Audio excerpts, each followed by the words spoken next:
We actually want to also, of course, talk about what happens when DVT affects you, or what's going on in the body. And we actually have a graphic here, and Dr. Benenati, I know you're going to kind of take a little walk and then show us more about what is happening when someone's experiencing DVT. So this chart that you see here, this picture, shows the veins in the body. And unlike the arteries that you saw earlier in the segment, these veins are very, very thin. There's no muscle layer here. So there are these little valves, and this is how, as blood travels back to the heart, the valves open and close.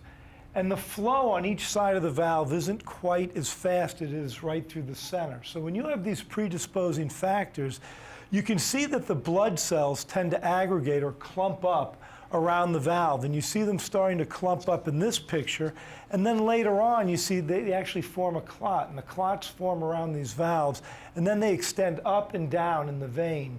So when this happens, initially you may not feel anything, but then you can present with leg pain, and then what happens when the veins, because the vein is plugged up and the blood can't get up to the heart, what actually happens is your leg starts to swell because the blood starts to pool.